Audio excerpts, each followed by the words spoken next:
RSS के शताब्दी वर्ष पर विशेष डाक टिकट और सिक्का जारी। पीएम मोदी बोले, राष्ट्रप्रथम की भावना आरएसएस का मूल मंत्र, कटुता का कोई स्थान नहीं। पीएम मोदी ने देश को चिताया, कहा कि कुछ विदेशी ताकतें साजिश रच रही हैं, डेमोग्राफी में बदलाव का षड्यंत्र, हमें सतर्क रहना होगा, चुनौती से लड़ना होगा। दिवाली से पहले मोदी सरकार का बड़ा तोहफा, केंद्र कर्मचारियों का डीए 3% बढ़ाया, जुलाई से होगा लागू, पेंशनधारियों को मिलेगा फायदा। दिसंबर में भारत आएंगे रूस के राष्ट्रपति पुतिन के दौरे से पहले रूस के विदेश मंत्री भारत आएंगे। बिहार में आचार संहिता लागू होने से पहले 3 अक्टूबर को नीतीश कैबिनेट की बड़ी बैठक, कई फैसले ले सकते हैं सीएम नीतीश, चुनावी तारीखों से पहले हो सकते हैं बड़े ऐलान। बिहार में फाइनल वोटर लिस्ट जारी कर जेडीयू ने चुनाव आयोग की तारीफ की। केसी त्यागी ने कहा, विपक्ष के वोट चोरी के आरोप बेबुनियाद निकले। कांग्रेस नेता प्रमोद तिवारी बोले, फाइनल वोटर लिस्ट की स्टडी कर रहे कार्यकर्ता, कहीं भी गड़बड़ी निकली तो कोर्ट का दरवाजा खटखटाएंगे। बिहार चुनाव से पहले जेडीयू को झटका, परबत्ता से विधायक डॉक्टर संजीव आरजेडी में होंगे शामिल। 3 अक्टूबर को तेजस्वी यादव दिलाएंगे पार्टी की सदस्यता।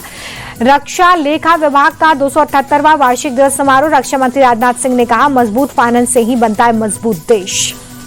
रक्षा मंत्री राजनाथ सिंह ने रक्षा लेखा विभाग की तारीफ की, कहा, ऑपरेशन सिंदूर के जरिए दुनिया ने सेना का शौर्य देखा, सेना को ताकतवर बनाने में डीएडी का बड़ा रोल। 4 अक्टूबर को छत्तीसगढ़ के दौरे पर गृह मंत्री अमित शाह, डिप्टी सीएम विजय शर्मा बोले, बस्तर के दशहरा समारोह में शामिल होंगे।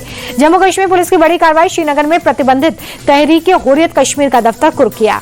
प्रवीर रंजन सीआईएसएफ के महानिदेशक का पदभार संभाल चुके हैं, अपनी नियुक्ति से पहले स्पेशल डायरेक्टर जनरल के रूप में कार्यरत थे।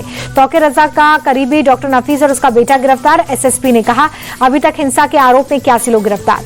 बरेली हिंसा पर जारी सियासी रण, हिंसा में शामिल आरोपियों पर ताबड़तोड़ एक्शन, पुलिस ने इद्रिस और इकबाल का हाफ एनकाउंटर किया, एसपी से छीनी एंटी राइट गन भी बरामद। बरेली पुलिस ने वीडियो वायरल करने वाले शख्स को पकड़ा, इंस्टाग्राम पर आपत्तिजनक पोस्ट किया था। All India Muslim personal law board ने 3 अक्टूबर को बुलाया था, अपना भारत बंद वापस लिया। बोर्ड ने मुसलमानों को अपनी दुकानें बंद करने के लिए कहा था।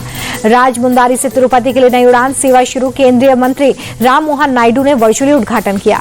लखनऊ जेल में पूर्व मंत्री गायत्री प्रजापति पर हमला, गंभीर चोट आई, जेल में बंद कैदी ने अटैक किया। बाल विवाह मुक्त भारत अभियान में छत्तीसगढ़ ने रचा इतिहास, बालोद जिला बना देश का पहला बाल विवाह मुक्त जिला। सूरत को गृह मंत्री हर्ष सिंघवी की सौगात, जीएसआरटीसी की 40 नई अत्याधुनिक बसों को दिखाई हरी झंडी।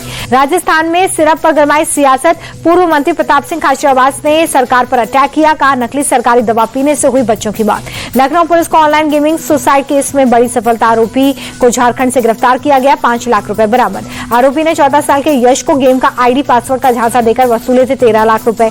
पकड़े जाने के डर से यश ने सुसाइड किया था।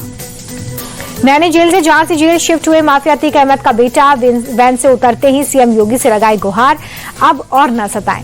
नवमी पर सीएम योगी ने गोरखपुर में कन्या पूजन किया, बच्चियों के पैर धोए, कन्या भोजन भी करवाया। भोपाल में केंद्रीय मंत्री शिवराज सिंह चौहान ने कन्या पूजन किया, नवमी पर कन्या भोज कराकर लिया आशीर्वाद। रामनवमी पर वैष्णो देवी मंदिर में उमड़ी भक्तों की भीड़, माता के दर्शन के लिए पहुंच रहे हैं लोग। रक्षा मंत्री राजनाथ सिंह जवानों के साथ मनाएंगे दशहरा, गुजरात के भुज मिलिट्री स्टेशन पर शस्त्र पूजा करेंगे। जयपुर में भारी बारिश से दशहरे के पहले ही खलल पड़ गया है, रावण के पुतले को नुकसान पहुंचा।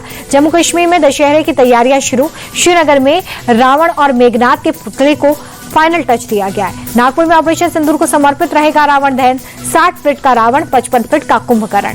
मुंबई में कड़ी सुरक्षा के बीच होगा दुर्गा विसर्जन, 10,000 सीसीटीवी कैमरों से निगरानी, विसर्जन के रूट्स को नो पार्किंग जोन बनाया गया। यौन शोषण के आरोपी चैतन्यानंद पर बड़ा खुलासा, इंस्टीट्यूट की छात्राओं से करता था अश्लील चैट, शारीरिक संबंध बनाने की मांग करता था। गाजियाबाद में मुठभेड़ में चेन स्नैचर गिरफ्तार, गोली लगने से बदमाश हुआ जख्मी, दिल्ली एनसीआर में कई मामले दर्ज हैं। ग्रेटर नोएडा के शाहबेरी में बहुमंजिला इमारत में आग, फ्लैट में फंसे लोगों को निकाला गया, आग से लाखों का नुकसान। झालावाड़ में नशा तस्कर जाकिर पर एक्शन, अवैध निर्माण पर बुलडोजर चला, बड़ी संख्या में पुलिस बल तैनात। कमर्शियल गैस सिलेंडर 15 रुपए 50 पैसे महंगा, वो अब 19 किलो वाला सिलेंडर 1595 रुपए में मिलेगा।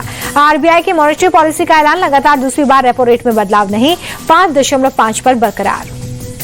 आरबीआई गवर्नर बोले, जीएसटी घटने से महंगाई में कमी होगी, टैरिफ बढ़ोतरी से निर्यात पर दबाव। 2 दिन की गिरावट के बाद संभल गया बाजार, सेंसेक्स 715 अंक चढ़ा, निफ्टी भी 225 पॉइंट की तेजी के साथ बंद। बाजार में तेजी से भारतीय रुपए में उछाल दर्ज किया गया है, $1 के मुकाबले 88 रुपए 69 पैसे पर बंद। एशिया कप जीतने के बाद नए मिशन के लिए तैयार टीम इंडिया 2 अक्टूबर को वेस्टइंडीज के खिलाफ खेलेगी। टेस्ट सीरीज का पहला मैच अहमदाबाद के नरेंद्र मोदी स्टेडियम में खेला जाएगा। मैच